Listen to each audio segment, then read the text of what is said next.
안녕하세요. 안녕하세요. 안녕하세요. 반갑습니다. 대한민국을 바꾼 법의 탄생, 법탄, 법반장을 맡고 있는 박세향입니다. 한국 사회를 움직인 법의 기록, 그리고 법을 위한 국회의 생생한 역사를 대한민국을 바꾼 법의 탄생에서 전달해드립니다. 자, 오늘 저와 함께 수업을 들을 우리 청토기들을 모셔야겠죠? 어서 오세요. 안녕하세요. 안녕하세요. 저는 이제 2주차 법 새내기, 조금은 법과 친해지게 된 염창민입니다. 저는 요즘 법 공부가 너무너무 재밌는 김하엘입니다. 자, 오늘도 어렵고 복잡한 법을 쉽게 알려주실 변호사님을 소개하겠습니다. 노종원 변호사님 나와주세요. 예, 만나 뵙게 돼서 또 반갑습니다. 예, 노종원 변호사라고 합니다.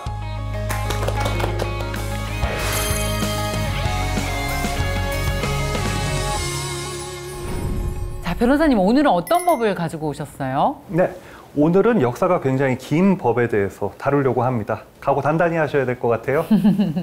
힌트를 하나 줄게요. 청토기들은 어떤 회사 다니고 싶으세요? 저는 일단 워라밸이 제일 중요하지 않나 생각해서 칼퇴 꼭 보장해주고 주말 근무, 야간 근무 이런 거 다 없고 그냥 딱 제가 일할 시간에만 딱 일하는 그런. 저는 여기에 더 얹어서 돈까지 많이 주는 그런 일을 회사에 좀- 다니고 싶어요. 일을 조금 하면서 돈을 많이 하는. 이야. 역시나 우리 어린 친구들은 워라밸 얘기부터 나오는군요. 근데 네. 변호사님과 우리는 워라밸 이 단어 가장 경계합니다. 예, 저녁에 일하는데 무슨 저녁이 있는 삶이야. 그럼요. 예.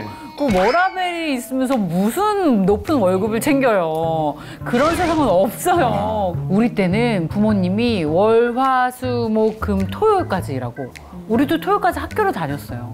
그런 시절이 있었던 건 아시죠? 그럼요.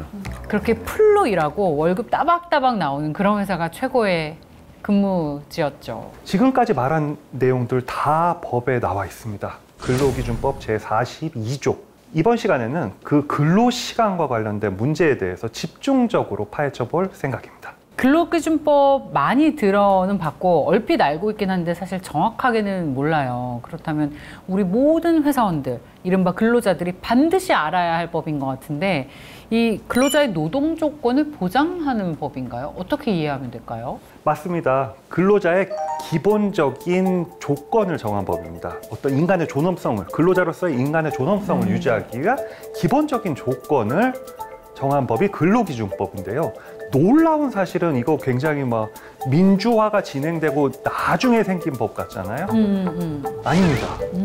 이 법이 생기게 된 때는 1953년 한국전쟁 때 이 법이 생겼습니다. 오, 그때는 국회가 부산으로 피난 갔던 시절 아닌가요? 예, 부산으로 피난 갔던 시절에 제정된 법입니다. 전쟁통에 그것도 부산으로 피난 갔던 와중에 급하게 이 법을 만들 정도로 중요했다? 좀 의아해요. 아이러니하게도 전쟁 때문에 이 법이 생겨났습니다. 전쟁통에 부산으로 다 피난을 오죠. 그러면 사람들이 기존의 생활의 근거지를 잃고서 다 부산으로 몰려드니까 일자리는 부족하고 막 극심한 기아와 가난에 시달리게 됩니다. 여기서 사업주들은 이런 사람들을 이용하기 시작하죠. 너무나도 가혹한 노동 조건을 강요하고 임금을 제대로 주지 않고 매우 적은 돈만 주고 그것조차도 제대로 주지 않으면서 혹사시키는 상황이 계속됐습니다. 대표적인 사건이 부산 조선 방직 파업 사건입니다.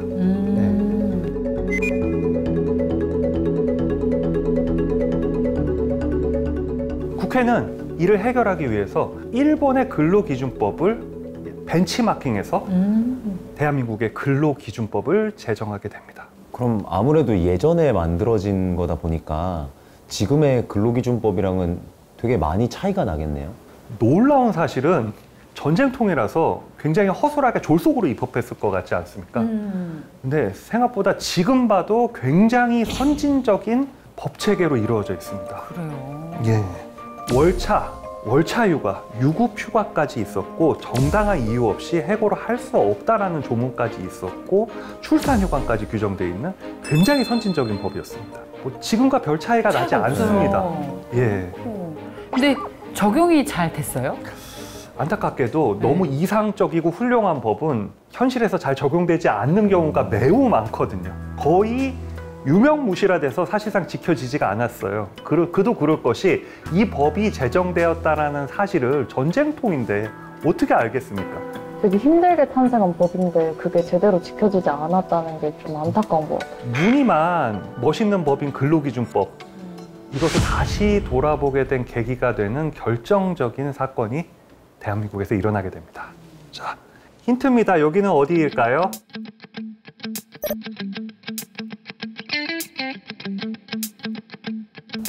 뭔가 저 시대의 도로가 넓은 거 보니까 네. 서울 종로? 서울?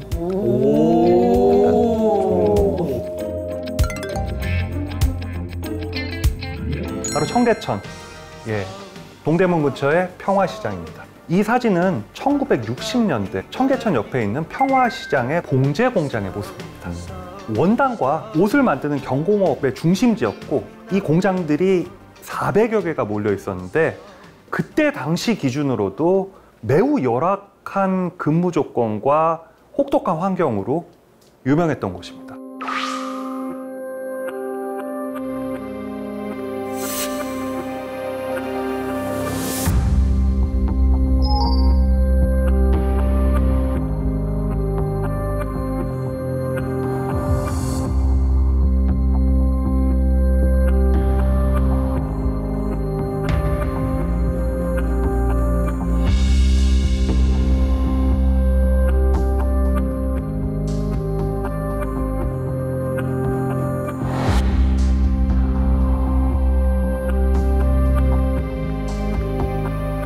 초등학교 갓 졸업한 소녀들이잖아요.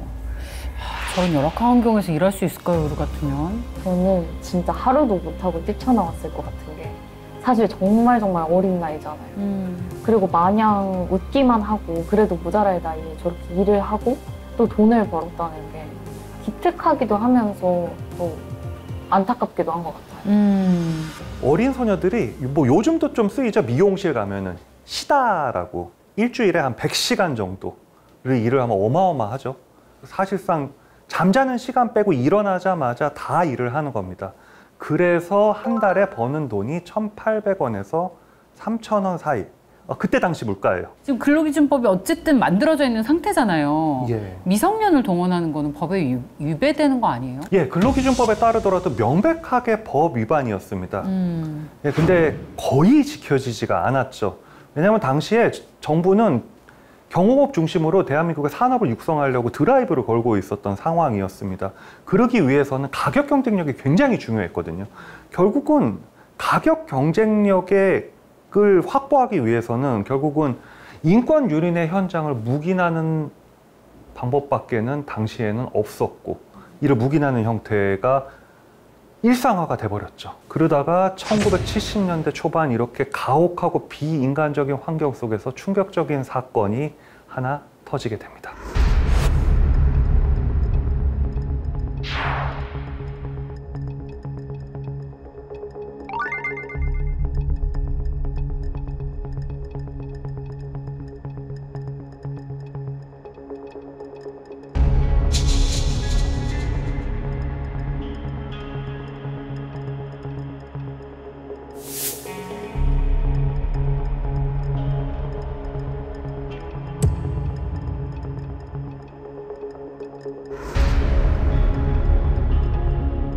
결국은 한 무명의 노동자의 안타까운 죽음이었습니다.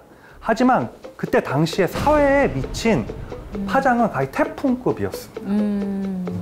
노동청이 담화를 발표하고 근로감독관을 늘린다라고 얘기를 하고요. 근로기준센터까지 설치하겠다고 발표를 했습니다. 평화시장에서는 최초로 피복 노조, 노동조합이 생겨나게 되는 계기가 되기도 합니다. 하지만 그때 암울한 시대 상황 속에서 실효적인 근로기준법 감독은 여전히 요원한 상황이었습니다. 결국 전태일은 인간답게 일할 수 있는 어떤 최소한의 권리를 요구한 건데, 그렇다면 사실 이때 근로기준법이 없었던 게 아니잖아요. 있었는데도 이런 불행한 사건들이 계속해서 일어났습니다. 결국에는 그 경각심을 가지고 근로기준법을 지키자라는 움직임이 있었을 것 같은데 언제부터 본격적으로 그럼 이 법을 지키게 됐어요? 군사정부 말기인 1987년의 민주화 항쟁 이후에 기본적으로 인권에 대한 의식과 민주주의에 대한 의식이 성장하고 그리고 그거에 대한 열망이 대한민국을 뒤덮습니다. 마찬가지로 결국은 노동 인권에 대한 인식도 굉장히 개선되기 시작하는 계기가 되고요. 그 결과는 노동조합의 결성과 노동조합의 활성화입니다. 노동조합의 활동이 활발해지기 시작합니다. 그리고 실제로 사업장에서 노동조합은 실질적 영향력을 행사하게 됩니다. 그리고 1989년 11월 또 역사적인 어떤 한 걸음이 시작되게 되죠. 근로기준법상 주 48시간에서 주 44시간이라는 근로시간 단축이라는 성과를 이루게 됩니다. 그리고 2003년 또다시 그 근로시간을 줄여서 주 40시간이 됩니다. 이때 이러한 개정이 초중고 학생들한테 굉장히 큰 영향을 미치게 되죠. 어떤 일일까요? 와, 근데 그럼 변호사님, 우리는 학교를 다닐 때 계속 토요일까지 나갔었던 거네요? 네. 그랬구나. 2003년 이후에는 40시간이 되는군요. 네, 근데 그때는 이미 우리는 대학생이었으니까. 그러니까요. 야, 예. 새삼스럽네요. 맞습니다. 바로 놀토가 생겼어요. 얼마 안 됐어요. 2003년이면은. 역시 반장은 모르는 게 없어.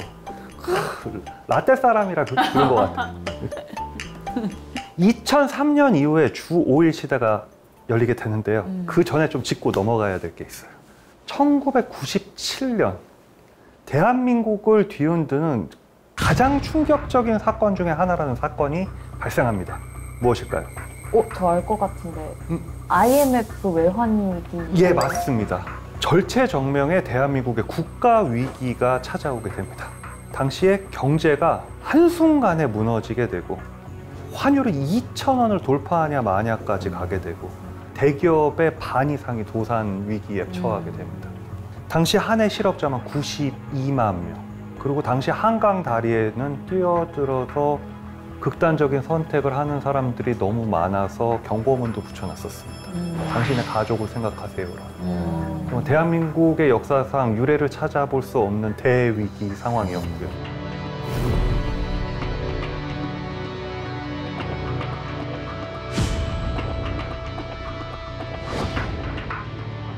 (1998년에) 그 IMF를 아직 극복하기 전에 김대중 대통령이 당선되고 김대중 정부가 출범하게 되거든요. 이 상태로 계속 가다가는 국민들이 다 쫄쫄 굶게 생겼다라는 그 위기감이 전국적으로 확산됩니다. 그래서 결국은 일자리를 나눠서 실업자들을 조금 양산되는 것을 막자라는 그런 취지에서 주 5일제 논의가 본격적으로 시작되게 됩니다.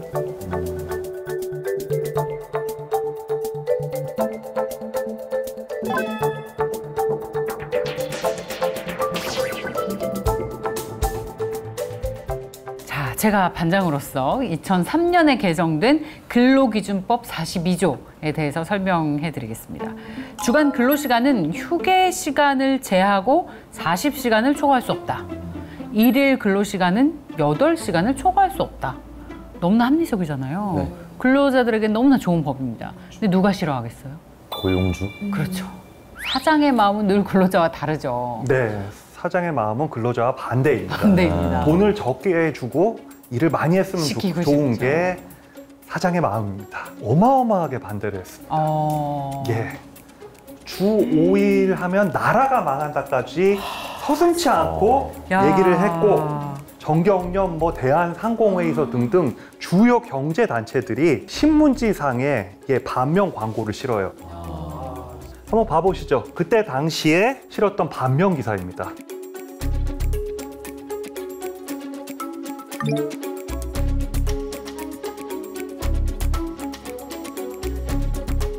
삶의 질 높이려다 삶의 터전 잃습니다. 주 5일 근무제 시행하면 경제가 죽습니다. 이때 어느 누구도 찬성하지 않았던 분위기예요. 과거 기사들을 보면 2003년 10월 달에 조선일보에서 이런 기사를 썼어요. 주 5일제 시행하면 이혼율이 는다. 독일의 사례를 들면서 2004년에는 주 5일제가 오히려 건강을 해친다.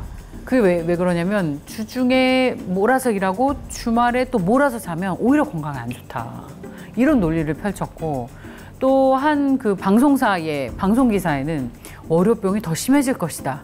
이것은 사회 문제가 된다.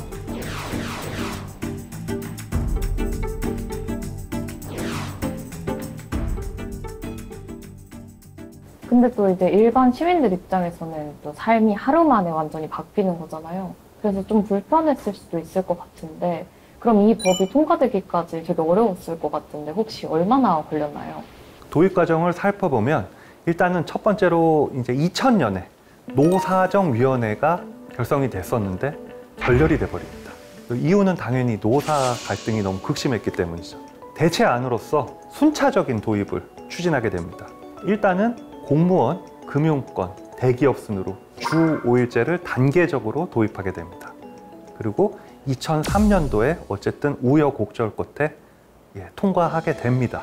즉 도입부터 완전한 제도화까지 12년이라는 굉장히 긴 시간이 걸리게 됩니다. 야.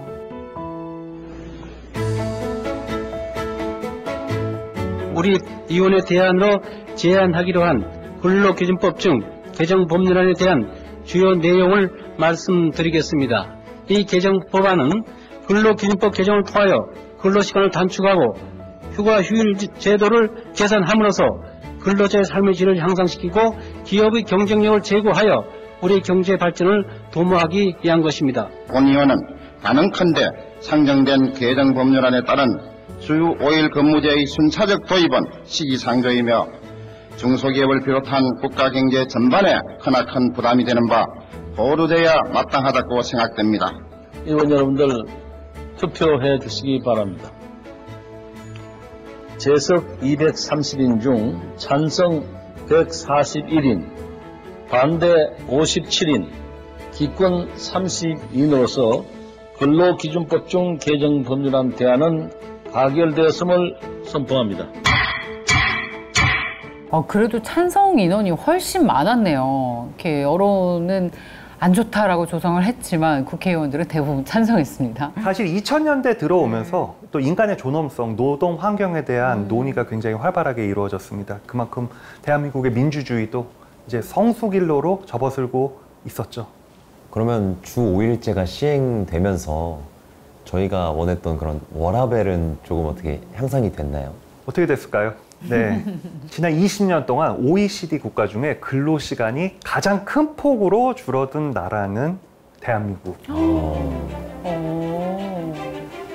그래서 이제 가족들과 보내는 시간이 좀 더 많아질 수 있었죠. 그만큼 삶의 질도 상승했고요. 경영계에서 가장 우려했던 게 삶의 터전을 잃는다라고 아까 말씀드리지 않았습니까? 오히려 생산성이 그래프상 상승돼 있습니다. 진짜로? 네. 근로시간을 줄였더니 전체 생산량 자체가 더 늘어나고 국가 경제의 효율성과 국가 경제의 부의 총량을 증대시키는데 혁혁한 성과를 거두는 공신 역할을 했다라는 겁니다. 주 5일제가. 예. 변호사님, 주 52시간이랑 주 5일제는 다른 거예요? 이 부분은 좀 헷갈려 하시는 분들이 좀 많아서 정확하게 정리를 해드리겠습니다. 네. 그 주 5일제는 5일간 일한다. 그리고 주 52시간은 그 주간 총 일할 수 있는 시간의 최대 한도가 52시간이다. 야근을 하고 싶어도 52시간을 넘기면 안 되니까. 예, 법상 안 됩니다. 법상 안 되니까 저녁이 있는 삶이라는 말이 나왔고 예. 여기서 유행한 게 이제 계속 주장하고 계신 워라밸. 네. 예, 맞습니다. 워라밸이라는 단어가 유행하기 시작했죠. 그것이 2018년부터 본격적으로 유행하기 시작합니다. 왜냐하면 2018년에 주 52시간을 골자로 하는 근로기준법이 개정되었기 때문입니다. 대안의 주요 내용을 말씀드리면 첫째, 연장, 휴일 근로 등 장시간 근로를 억제함으로써 국민들의 일과 삶의 균형을 추구할 수 있도록 일주가 7일임을 명시하여 일주 근로시간 한도가 초과 근로를 포함하여 52시간임을 명확하게 하되 기업의 어려움을 감안하여 상시 근로자 300명 이상 사업장은 2018년 7월 1일, 50명 이상 사업장은 2020년 1월 1일, 50명 미만 사업장은 2021년 7월 1일부터 각각 개정 규정이 시행되도록 하였습니다. 찬성 151인, 반대 11인, 기권 32인으로서 근로기준법 일부 개정 법률안 대안은 가결됐음을 선포합니다. 워라밸 측면에서는 좋은 법이긴 해요. 근데 저희가 52시간 처음 도입됐을 때도 어떤 얘기를 했었냐면 가령 연구직들, 그리고 그 변호사님 같은 분들, 이거는 엉덩이를 붙이고 있어야 뭔가 생산성이 나오고 아이디어가 나오는데 52시간으로 딱 잘라버리니까 뭔가 아이디어가 나올 것 같을 때 집에 가야 되는 거예요. 왜냐하면 이거를 지키지 않으면 그 회사는 법에 위배되니까. 그래서 이건 업종의 특성을 전혀 고려하지 않은 법이다 라면서 또 업종별로도 불만의 소리가 많이 나왔었어요. 일부 노동자들은 또 불안해하기도 했고. 여기에 대해서 청토기들은 어떻게 생각해요? 제가 생각해도 뭔가 이렇게 해야 할 일이 딱 정해져 있는 사람이면 뭔가 업무 시간이 줄어들면 업무량은 그대로니까 다음날 내가 더 빨리 해야 되고 다음날 밀린 걸 더 빨리 해야 되고 약간 업무 강도가 되게 세질 것 같고, 그리고 막 IT나 뭐 증권 계열에 계신 분들도 야근을 많이 하시는 걸로 알고 있는데 야근을 못하면 또 이제 야근 수당을 못 받잖아요. 그럼 월급도 적어지고 되게 좀 안 좋게 느껴지지 않을까 싶어요. 근데 저는 생각이 좀 다른 게 하루 종일 일만 할 수는 없잖아요. 또 친구도 만나고 또 뭐 공연 같은 것도 보러 다니고 해야 되는데 그럼 퇴근 후에 그렇게 놀 수 있고 자기 개발도 할 수 있고 그런 시간들이 생기니까 장기적으로 봤을 때는 오히려 좋지 않을까 하고 생각이 드는 거예요. 사실 이런 부분들이 굉장히 어려운 부분 중에 하나입니다. 노측과 사측의 입장도 굉장히 첨예하게 지금 현재까지도 대립하고 있는 부분이고, 이 52시간 부분의 유연화를 아직도 계속 사측에서는 계속 요청하고 있고 경제계에서도 끊임없이 의견을 지금 개진하고 있는 상황이고요. 이 부분에 대해서 정부든 무슨 노측이든 사측이든 계속 의견을 내고 많은 검토와 연구를 하고 있는데 현재까지는 제도화된 부분은 아직 없습니다. 자, 이제 이 얘기를 안 할 수가 없는데 바로 돈이잖아요. 제일 중요한 건데 노동법에서 근로기준법만큼 중요한 게 최저임금이고 해마다 7월만 되면 최저임금을 어떻게 하느냐, 올리느냐, 마느냐 팽팽한 신경전을 벌이는데 이 법은 언제 어떻게 만들어진 거예요? 아까 말씀드렸다시피 1953년도에 근로기준법이 제정됐다고 했잖아요. 그때 이제 최저임금 어떤 제도적 근거가 마련이 됐습니다. 어쨌든 한국은 한국 전쟁 이후로 폐허가 된 상황에서 우리나라를 일으켜야 됐던 상황이었고, 그렇기 때문에 경제 성장이 되게 절실했고, 중간에 5.1 쇼크 같은 굉장히 어떤 경제적 위기 상황도 오고 막 그러다 보니까 차일피일 미뤄졌어요.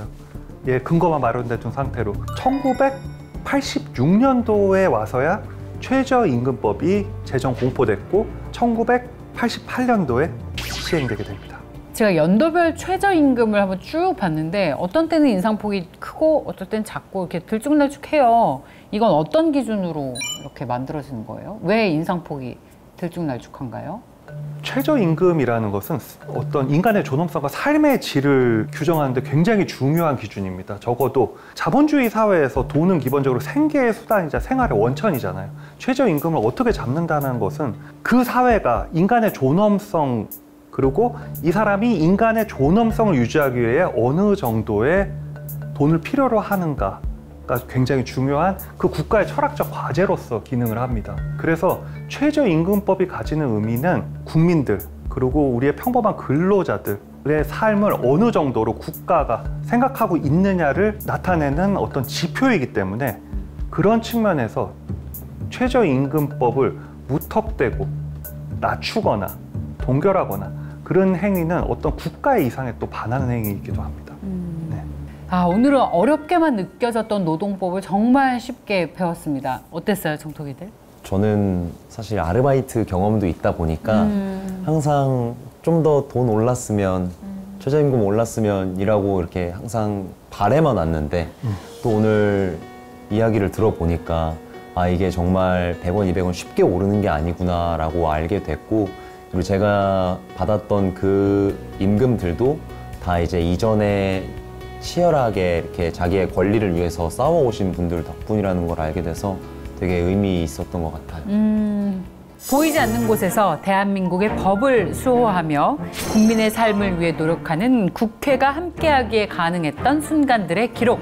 모두의 내일이 달라지기까지 법의 길로 전진!